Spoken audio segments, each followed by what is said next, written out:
Seja muito bem-vinda a mais um episódio do podcast Empreendedora Selvagem. Eu sou a Isa Moreira. Eu sou a JJ. E nesse episódio aqui nós vamos falar sobre... Seu terapeuta favorito não lê um livro.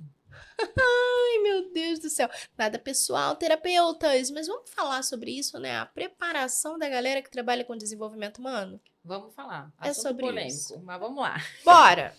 Então, assim, para começar já, né? Você realmente acha que a maioria dos terapeutas e profissionais de desenvolvimento humano não leem? Não, isso não é exagero? Acho. Conta. Acho.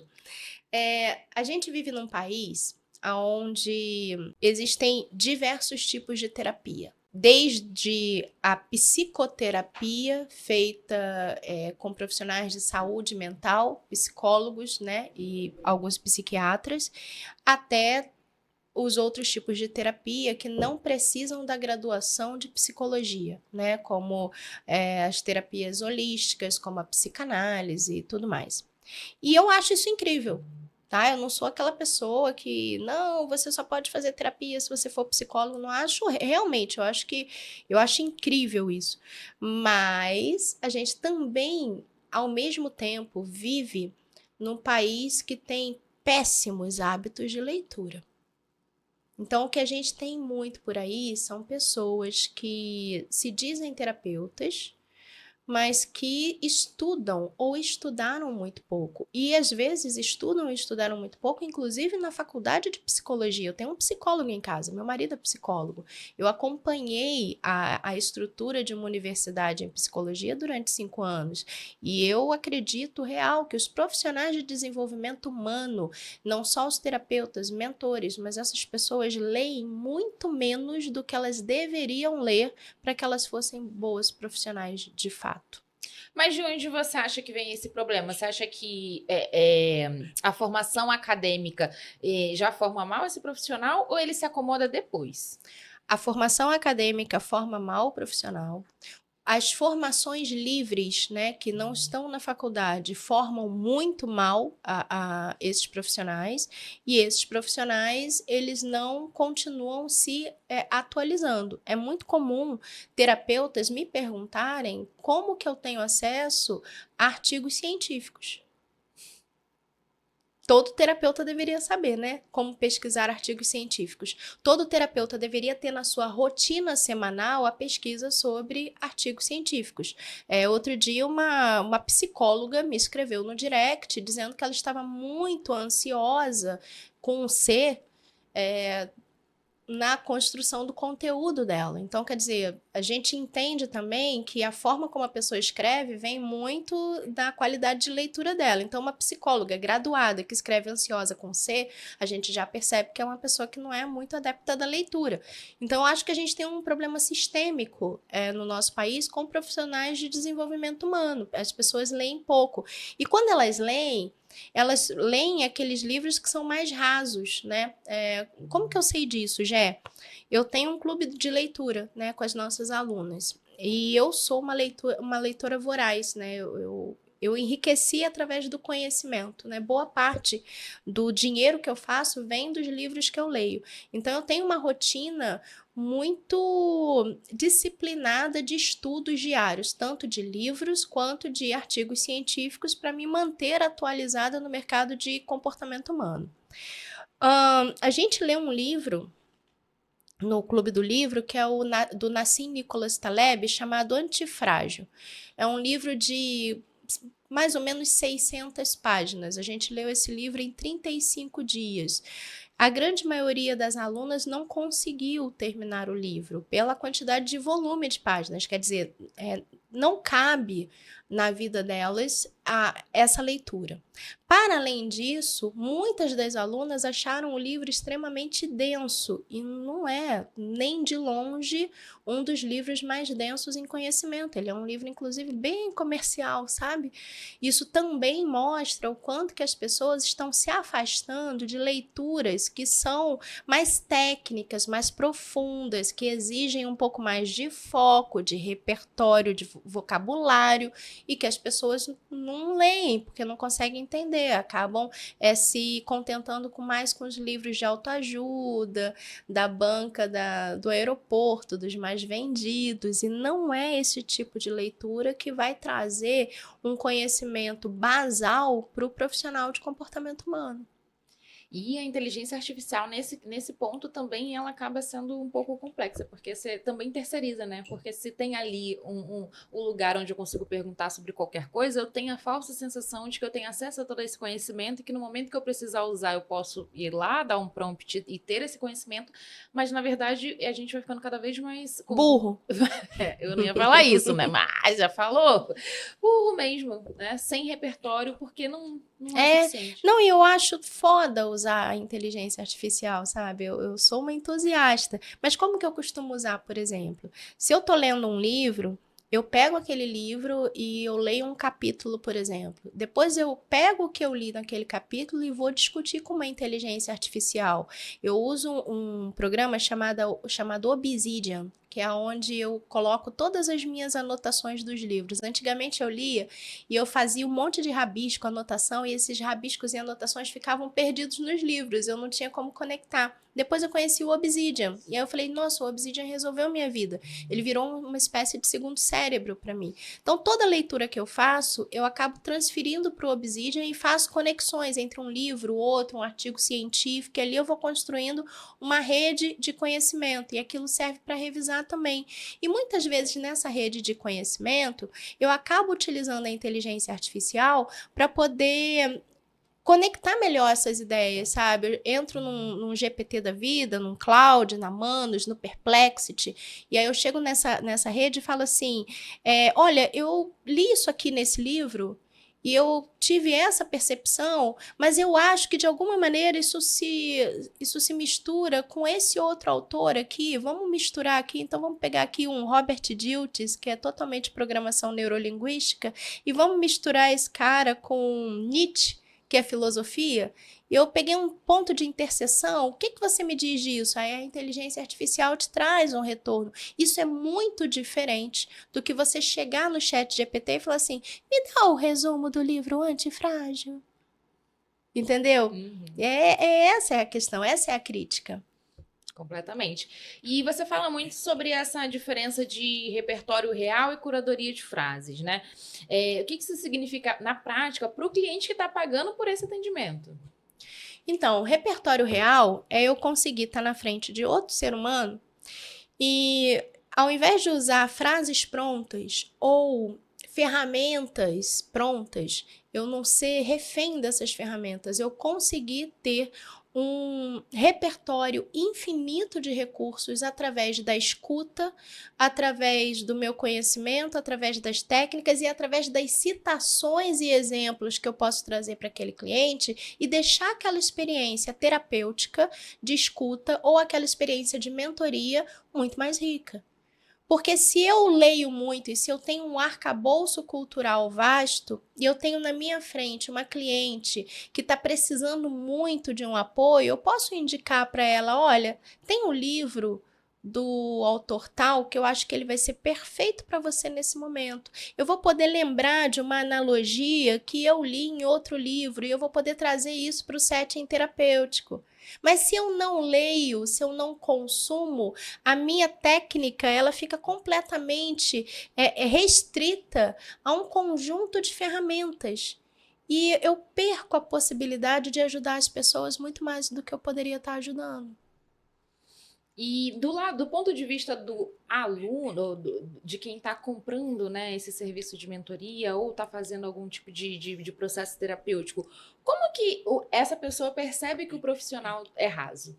Né? Tem algum sinal que o profissional dá e o cliente percebe? Tem muitos, né? O sinal, por exemplo, de quando o profissional fala assim, não, vai, você consegue. Era tudo que eu queria ouvir, né? Vai lá, não, você consegue sim, tá tudo bem. Ou quando o profissional envolve religião, né, e fala assim, mas esse não é o plano de Deus, ou então o que Deus quer para você? Sendo que quando você está na frente de um outro ser humano, você precisa ser capaz de perceber o que a pessoa não está dizendo. O que que tem por trás daquela fala? Qual é a crença nuclear que está sustentando aquele pensamento, aquela emoção que está gerando aquele resultado? Então, quando esse profissional é bem capacitado e ele consegue escutar o que o cliente não disse, e quando ele conhece profundamente como confrontar essas crenças e levar esse cliente para uma expansão cognitiva que leva para um novo comportamento, você leva a sua mentoria para um outro lugar muito diferente. Então, o cliente, ele vai percebendo que ele não está sendo estimulado.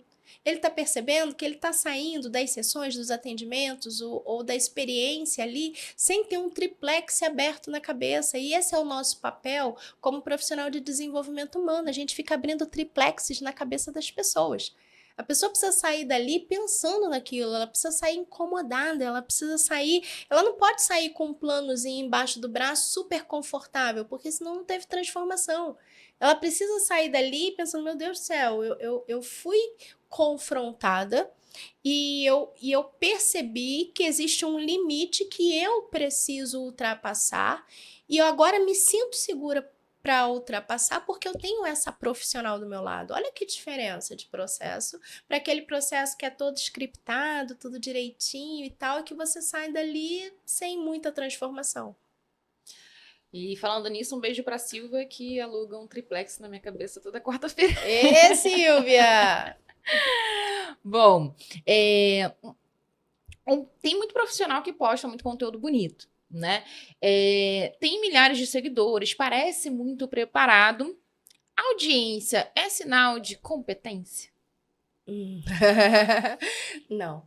Audiência não é sinal de competência. Qualquer idiota, Zé Mané arrombado, consegue fazer com bons cortes e uma boa câmera, frases de efeito criadas pelo chat GPT conseguem fazer um vídeo viral. Não porque essa pessoa possui repertório, mas porque essa pessoa entendeu a linguagem do Instagram ou a linguagem do TikTok. Então tem muito boçal na internet com milhões de seguidores. Milhões de seguidores que também são boçais, pessoas que não têm senso crítico, pessoas que são, inclusive, muito vítimas de qualquer idiota com um bom corte de vídeo, entendeu? Pessoas que não estudaram, não pararam para pensar, não desenvolveram senso crítico e essas pessoas são vítimas desses grandes perfis. Então, o número de seguidores seguramente não significa absolutamente nada em termos de conhecimento e competência. E você acha que, de uma forma geral, o mercado incentiva, né, segue incentivando profissionais a serem produtores de conteúdo, porque ao mesmo tempo que a audiência ela não vai ser o sinônimo de competência, mas também se você for procurar um profissional e você abre um perfil que parece que foi a sua avó que está lá, cada hora uma coisa, você também não se sente tão segura. Então, o mercado ele incentivou o profissional a criar criar conteúdo, a criar conteúdo e não a estudar, por exemplo. E aí ele trocou um tempo que ele tinha de estudo pela produção. Não vamos culpar o mercado nesse caso, não. Acho que o mercado tem culpa de muita coisa. Mas nesse caso, não. Somos todos adultos. A gente sabe que a gente precisa produzir conteúdo, a gente sabe que a gente precisa estudar, a gente sabe que a gente precisa melhorar, a gente sabe que a gente precisa se profissionalizar cada vez mais, se atualizar. Então, somos adultos, não foi o mercado que fez isso. Eu não estudo porque eu estou produzindo conteúdo e tal, e eu não sou estimulado. Não, ninguém manda eu estudar todo dia e eu levanto 4:30 da manhã e estudo todo dia. Entendeu? Eu acho que é falta de cultura mesmo, no sentido, não cultura do conhecimento, mas a cultura do hábito, sabe? Uma coisa que a minha mãe, talvez uma das coisas mais incríveis que a minha mãe tenha feito por mim, ela me deu um livro quando eu nem sabia ler ainda. Eu aprendi a ler com 4 anos, minha avó me alfabetizou. Só que antes dos 4 anos, que já foi uma idade muito nova, nem recomendo, porque acabou que eu passei a minha infância toda sendo adiantada, né? Eu era sempre a mais nova da turma e eu não tinha maturidade, então eu sofri muito na escola por causa disso. Mas, por outro lado, a minha mãe, ela dava na minha mão, antes de eu saber ler, revistinhas da Turma da Mônica. E eu ficava lendo, né, pelas figuras. E aquilo estimulou em mim a vontade de aprender a ler. Como vovó tinha a escola, eu fiquei perturbando a minha mãe. Eu falei, mãe, eu quero aprender a ler, eu quero aprender a ler, me bota, me bota, me bota. Ela me botou e minha avó me ensinou a ler. E a minha mãe lia muito quando eu era criança. Então, o exemplo arrasta. Eu acho que ela deixou um legado de leitura muito forte para mim. Então, eu leio muito desde muito nova. Para você ter uma noção, eu uso óculos de vista cansada desde os 8 anos. Porque eu lia no meu quarto a luz do teto e eu com um livro aqui em cima lendo contra a luz, isso me deixou com vista cansada com 8 anos de idade. Então você vê, né? Isso é a cultura do hábito. Eu leio todos os dias desde os 8 anos de idade. Isso fez toda a diferença na minha vida. Eu acho que as pessoas não desenvolveram esse hábito e não procuram desenvolver a partir de agora. E qual que é o perigo de um profissional raso formando pessoas ou atendendo pessoas vulneráveis, muitas vezes? Qual que é o perigo disso? O perigo é justamente esse, né? É o quanto que esse profissional não se preparou, o quanto que esse profissional mistura as próprias crenças dele e projeta na pessoa que está na frente dele a sua visão de mundo. Porque quanto menos leitura eu tenho, quanto menos acervo eu vou criando, menor o meu próprio senso crítico. Então, talvez eu não consiga, como profissional, enxergar o quanto que eu estou interferindo e fazendo uma transferência na vida do meu cliente. Então, o perigo é gigantesco disso acabar enviesando o atendimento. E aquela pessoa que está ali vulnerável, ela, em vez de ter uma melhora na vida dela, ela acabar tendo uma piora. Mas aí vai ter gente que vai parar, ouvir isso e pensar: nem todo mundo precisa ler filosofia para ser um bom terapeuta. E aí, o que você diz sobre isso? Nossa, filosofia é tão obrigatório. É tão obrigatório, né? Se a gente for trazer aqui alguns pontos da filosofia, por exemplo, Sartre, que falava sobre a maldição da liberdade. Muitos dos casos terapêuticos acontecem nesse lugar de protagonismo e liberdade. Um terapeuta que leu Sartre, ele vai ter muito mais repertório para atender e para refinar a escuta do que o terapeuta que nunca ouviu falar sobre isso, que vai ficar repetindo frasezinha motivacional ou livrozinho que ele leu de aeroporto. Então, a filosofia é muito importante. A lógica do pensamento, a história da lógica do pensamento, né? Entender como que acontece essa construção ao longo da humanidade, né? Que primeiro é o homem por si mesmo, é o pensamento que vem através de um outro ser, através de uma mitologia, e aí depois quando o homem volta a ser o ser 100% racional e vê toda essa passagem ao longo da humanidade, o quanto que isso influencia no inconsciente coletivo. Um terapeuta e um mentor que não tem acesso à filosofia, ele acaba tendo o atendimento dele mais empobrecido do que ele poderia ter se ele se dedicasse um pouquinho nesse estudo. Então, essas formações que vão para além do desenvolvimento humano, né? E você mesmo é um profissional que já é formado em psicanálise, Jung, filosofia, enfim, tem vários conhecimentos. Esse tipo de repertório, você acredita que ele faz essa diferença concreta no atendimento? Né? Total. Eu percebi, em 2018 me caiu essa ficha, que eu sou paga para ler, eu sou paga para estudar. Né? O que é a produção de conteúdo, Gé? Ela é basicamente um repositório do seu próprio repertório. E o repertório ele é composto daquilo que você aprende, daquilo que você experiencia e daquilo que você vê no mundo. Quanto mais você enriquece esse repertório, melhor produtora de conteúdo você se torna. Para além disso, melhor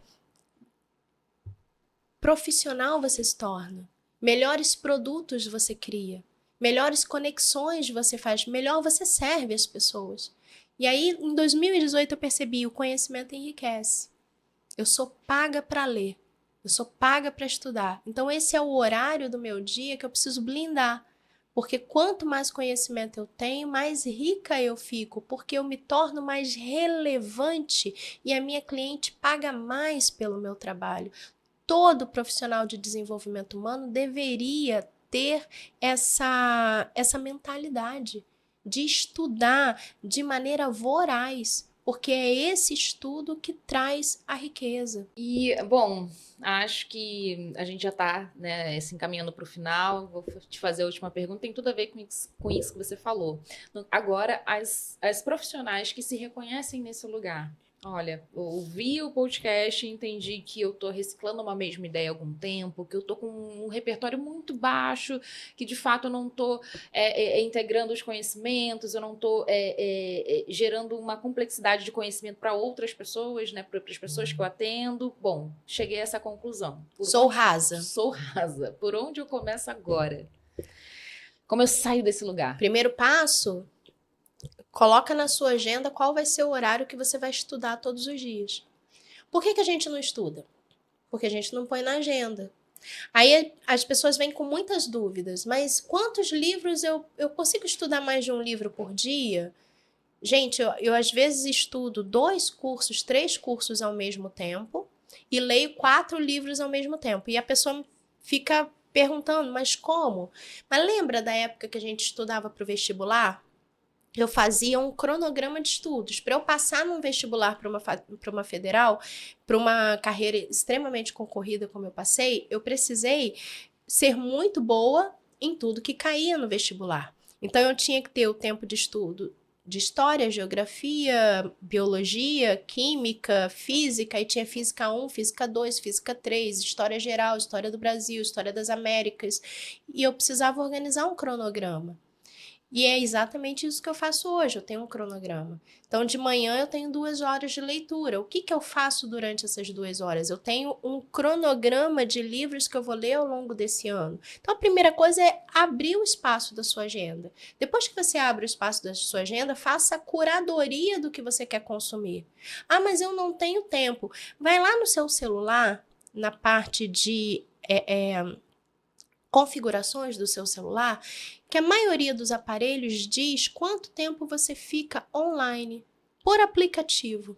Vê quanto tempo você fica no WhatsApp, quanto tempo você fica no TikTok, no Instagram, no YouTube, nos joguinhos, e tira um pouquinho desse tempo e libera esse tempo para a leitura. E aí, quando você for ler, não leva o celular com você, para você não correr o risco de perder o foco e ler. Ah, mas qual que é a técnica? Você usa leitura dinâmica? Eu uso a técnica bumbum na cadeira e olho no livro. E ali você começa a fazer as suas anotações. E não é ler igual uma doida, corrido. Lê um parágrafo, para e pensa sobre aquilo. Fica olhando para o nada durante uns 5 minutos e pensa sobre aquilo que você acabou de ler. Depois você cria um sistema de anotações. Eu criei no Obsidian. Tem gente que gosta de fazer no Notion. Cria um sistema de anotações e vai refinando esse processo. Daqui a um ano, você vai ser uma pessoa completamente diferente da pessoa que você é hoje. Uau! É isso, é sentar e estudar. Bunda na cadeira e estudar. Não tem muito segredo, não né? Não tem segredo, não tem. As pessoas ficam querendo, sabe? Mas é que nem dieta, que a pessoa fala, alguém aparece, né, fininho, emagreceu e tal, e a pessoa, nossa, você emagreceu? Pois é. Mas qual foi a dieta que você fez? Você usou a caneta emagrecedora? Não, eu comi menos e malhei mais. Não, mas tem alguma outra coisa. Não, eu juro, foi isso. Que é assim, não, mas o que você comeu no dia durante o seu mês? Eu quero a receita. Porque acha que é a comida, que tem alguma coisa que ela não sabe. Por isso que ela não atingiu. Ela tem sempre aquela gana da bala de prata. Sim. E na leitura é a mesma coisa. A galera fica me perguntando, mas qual é a técnica que você usa para ler? Gente... Ué, não é só ler? Achei que era abrir o livro e ler. Eu sento a bunda na cadeira, abro o livro e leio. Experimenta fazer isso só. É a melhor técnica que tem, de todas que existem. E aí foi justamente por conta dessa coisa das alunas perguntarem tanto, Isa, como é que, sobretudo a parte do Obsidian, curadoria do livro e tal, porque a técnica de leitura mesmo realmente não tem, né, sentar a bunda e ler. Mas eu tenho técnica para curadoria, eu tenho indicações de livros muito bons, eu tenho sobretudo uma técnica de anotações que ajuda muito a todo o processo de construção de produto, repertório, conteúdo e tudo mais. Por isso que a gente criou o nosso curso de leitura, que inclusive, se alguém tiver interesse, está aqui, ó, link na descrição para você fazer o meu curso para você se tornar essa leitora profissional que enriquece através do conhecimento. É só clicar, façam, porque, gente, repertório é tudo para uma profissional. Tudo. Na vida, né? Não é só nem como profissional, mas para a vida, né? Repertório. É isso. Até para conversar, bater um papo com uma pessoa interessante, ser vista no mercado de trabalho, fazer networking, a gente precisa de repertório. O repertório está nos livros, não está no TikTok. Então é isso. Gente, muito obrigada pela companhia de vocês. Espero que você tenha gostado desse episódio. Se gostou, não se esquece de se inscrever no nosso canal aqui e apertar também o sininho para você receber todas as nossas notificações. E já já tem um novo episódio aqui do podcast Empreendedora Selvagem. Beijo!